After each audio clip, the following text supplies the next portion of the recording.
हमारे पास हो गया अध्याय 9 तरलों के यांत्रिक गुण, है ना। इसमें भी 1 अंक 2 अंक 3 अंक 4 अंक के जो है वो उस तरह से प्रश्न आते हैं। तो यहाँ पर पहला प्रश्न देखते हैं सही विकल्प का। प्रमाणिक वायुमंडलीय दाब है लगभग, तो ये होता है 10⁵ पास्कल। 76 मीटर पारे का स्तंभ की ऊंचाई, यदि इसमें मीटर की जगह मिलीमीटर लिखा होता तब ये हो जाता, ठीक है ना। यहाँ क्या लिख दिया है मीटर, ये 10⁵ पास्कल लिखा है, इसका मतलब ये क्या होता है 76 mm क्या लिख देते हैं Hg लिख देते हैं, लेकिन यहाँ मिलीमीटर तो लिखा नहीं है, ठीक है, समझ में आ गया। अगला है यहाँ पर श्यानता का गुण है, तो श्यानता का जो गुण होता है वो किसमें होता है, द्रव और ठोस में, ये द्रव और गैस में। श्यानता सिर्फ तरलों का गुण होता है, क्योंकि तरल के परतों के बीच जो विरोधी बल लगता है उसको हम क्या बोलते हैं, श्यानता बोलते हैं। फिर निम्न में से दाब का मात्रक नहीं है, तो यहाँ दाब का मात्रक जो है न्यूटन प्रति मीटर नहीं है। दाब का वैसे सूत्र होता है P = F/A, तो इसका होगा न्यूटन, बटे में क्या होना चाहिए मीटर। यदि वो वर्ग मीटर होता तो वो भी हो जाता, वहाँ तो मीटर भर लिखा है ना। इसको टॉर से भी नापते हैं, पास्कल से भी नापते हैं, बार से भी नापते हैं, न्यूटन प्रति वर्ग मीटर से नापते हैं, लेकिन इसमें सिर्फ मीटर भर लिखा है। इसमें यही पूछता है कि मात्रक कौन नहीं है, ये वाला हो गया। इसके बाद अगला देख लेते हैं यहाँ पर आदर्श तरल की श्यानता होती है, तो आदर्श तरल की श्यानता क्या होती है, सुन। आदर्श तरल वही है जो अश्यान हो, अश्यान का मतलब उसमें श्यानता का गुण ना हो, असंपीड्य हो, माने उसको संपीड़ित भी नहीं किया जा सकता, ऐसे द्रव को हम क्या बोलते हैं, आदर्श। उसके संपीड़ितता का मान भी क्या होता है, 0 होता है।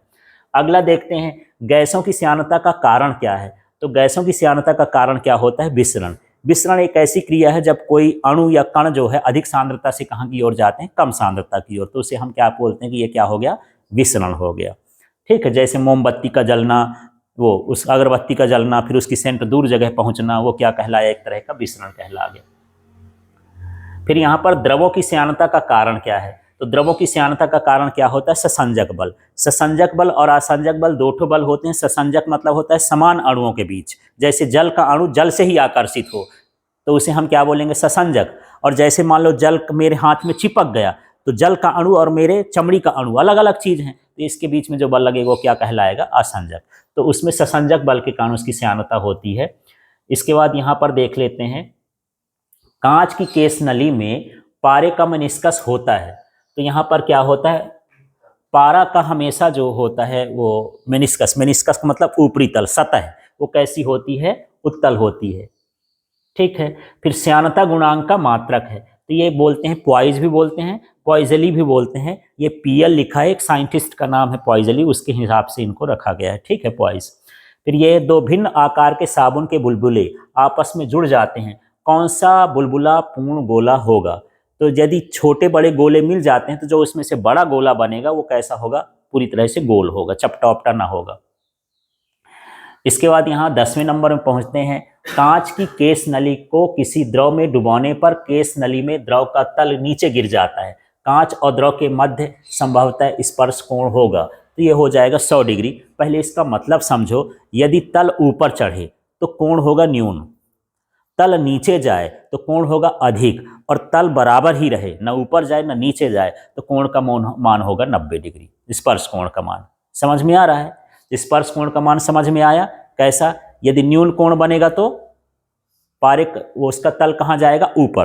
केस नली डुबाओगे जल में तो कहाँ चढ़ेगा, ऊपर, द्रव में डुबाने पर, ठीक है। और यदि अधिक कोण हुआ, माने 90 से अधिक कोण बनाएगा स्पर्श कोण का मान, तो उसका तल कहाँ जाएगा, नीचे। और यदि 90 ही बनाएगा तब वो क्या कह रहेगा, समतल, ना ऊपर जाएगा ना नीचे जाएगा, ठीक है।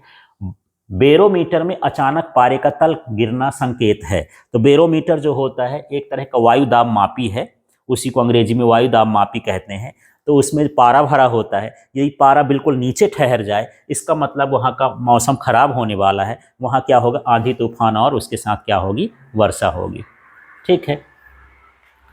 अब यहाँ पर रिक्त स्थानों में देख लेते हैं। हाइड्रोलिक मशीन खाली स्थान के सिद्धांत पर काम करती हैं, तो किसके सिद्धांत पर, पास्कल के सिद्धांत पर। चक्रण गति करती गतिशील गेंद पर कार्यरत उत्थापक बल को क्या कहते हैं, ये कहलाता है मैग्नस प्रभाव। जब आप क्रिकेट खेलते हो तो गेंद को स्पिन करते हो, स्पिन करते समय गेंद अलग से उछाल ले लेती है ना, उस प्रभाव को क्या कहा जाता है, मैग्नस प्रभाव कहा जाता है।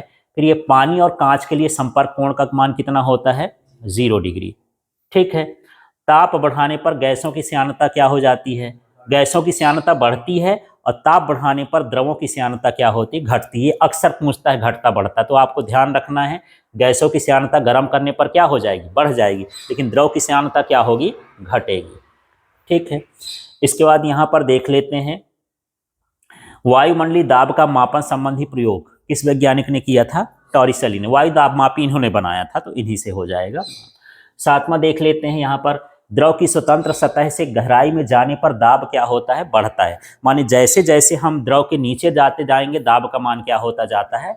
बढ़ता जाता है। फिर बर्नौली का प्रमेय खाली स्थान के सिद्धांत पर आधारित है, तो क्या है? ऊर्जा संरक्षण पर आधारित है। ताप बढ़ाने पर तापी ऊर्जा का मान क्या होगा? बढ़ेगा।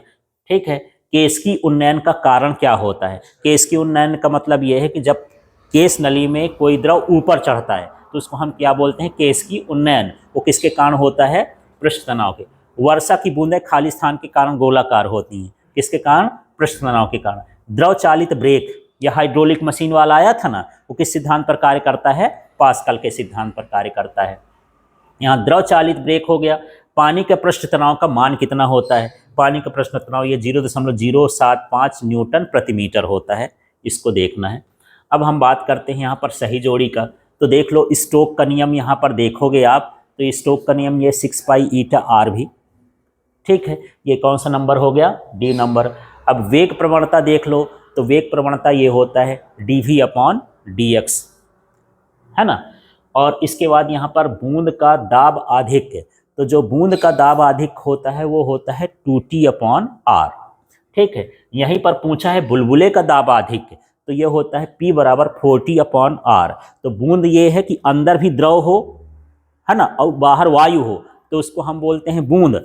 और जब बीच में द्रव हो, बाहर भी वायु हो, अंदर भी वायु हो, तो हम उसको क्या बोलते हैं? बुलबुला। बीच में एक परत बन जाती है द्रव की, तो उसमें कितनी स्वतंत्र परत हो गई? 2, तो उसका दाब हो जाएगा 40 अपॉन आर। दोनों तरफ से वायु दाब लगाती है। ठीक है। अब यहां पर आया हमारे पास सीमांत वेग, तो सीमांत वेग का सूत्र ये होता है। हाँ, अब आगे करते हैं। अब यहाँ पर एक अंकों के प्रश्नों को देख लेते हैं। श्यान बल का सूत्र है, तो श्यान बल का सूत्र ये होता है F = -eta a dv upon dx।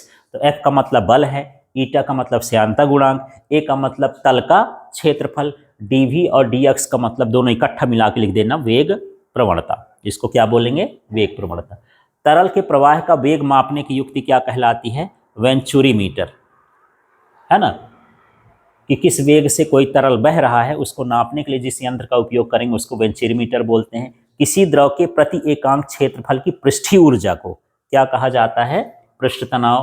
किसी द्रव के स्वतंत्र पृष्ठ का क्षेत्रफल बढ़ाने पर इसके ताप का क्या प्रभाव पड़ेगा? वो क्या होगा? घटेगा, माने उसका क्षेत्रफल कम हो जाएगा। अब देखो, किसी पात्र के भीतर भरी गैस का दाब मापने वाला यंत्र क्या कहलाएगा? मैनोमीटर, है ना। यदि जैसे मान के चलो हम लोग क्या करते हैं, अपने टायर वायर चेक कराते हैं ना, कार का है, ट्रक का है, बस का, तो वहां पर जाते हैं तो चेक करता है इतना पाउंड हवा भरी हुई है, तो उसके हाथ में जो चेक करता है वो क्या कहलाएगा? मैनोमीटर। तो गैस का प्रेशर, यदि कहीं पर गैस भरी है और उसका दाब हमको नापना है तो क्या हो गया? मैनोमीटर। और वायु का दाब मापना है तो वो वायु दाब मापी। दोनों में अंतर होता है, मैनोमीटर और बैरोमीटर। ठीक है। ये बंद पात्र में भरी गैस का दाब नापेगा और वो किसका नापेगा? वायु का दाब। कहीं भी किसमें दाब अधिक होगा? छोटे बुलबुले में या बड़े बुलबुले में? तो यहाँ पर देखो, जो दाब है वो त्रिज्या के क्या होता है? व्युत्क्रमानुपाती होता है। यदि R माने बड़ा बुलबुला है तो उसका दाब क्या होगा? कम। तो इसमें पूछा है किसका दाब अधिक होगा, तो छोटे बुलबुले का होगा, उसकी त्रिज्या कम हो जाएगी। बांधों की दीवारों में गहराई पर मोटी बनाई जाती हैं, तो बांधे की दीवारें जब हम बनाते हैं तो ऊपर से ऐसे ऐसे नीचे चौड़ा करते जाते हैं। तो मोटी क्यों बनाते हैं? क्योंकि गहराई में दाब का मान कैसा होता है? अधिक। जब अधिक दाब है तो उसको सहने के लिए मजबूत बनाना चाहिए। ठीक है। क्या वर्षा की बूंदों की चाल गिरते समय लगातार बढ़ती जाती है? नहीं बढ़ती है, उस एक समान चाल से गिरती है। कारण क्या है? कि जो श्यानता है और सीमांत वेग वो प्राप्त कर लेती है। सीमांत वेग वह है कि यदि श्यान वस्तु में कोई वस्तु गिरती है तो कुछ समय पश्चात उसका वेग क्या हो जाता है? नियत हो जाता है। उसे हम क्या कहते हैं? सीमांत वेग। जैसे मान लो शहद है, शहद में हम एक गेंद डाल दें, उसकी छर्रा डाल दें, तो शुरू में तो थोड़ा तेज जाएगा, फिर उसकी स्पीड क्या हो जाएगी, बराबर हो जाएगी। तो यही चीज़ है, जब वर्षा की बूंद गिरती है तो हमारा जो वायुमंडल है वो श्यानता का काम करता है, और उसके अंदर फिर उसकी स्पीड क्या हो जाती है, बराबर हो जाती है। इसलिए उसका स्पीड ना घटता है और ना ही बढ़ता है। इसके बाद किसी बाह्य बल का प्रभाव ना हो तो द्रव की बूंद की आकृति सदैव कैसी होती है, गोल होती है ना। कैसी होती है, गोल। तो यहाँ गोल लिख देना। कारण क्यों है, पृष्ठ तनाव। गेज दाब किसे कहते हैं, तो इसको पढ़ लोगे तो ये दाब हो जाएगा। तो यहाँ पर हो गया निरपेक्ष दाब और ये हो गया वायुमंडलीय दाब। तो निरपेक्ष दाब और वायुमंडलीय दाब के अंतर को हम क्या कहते हैं, गेज दाब। और इसका सूत्र ये हो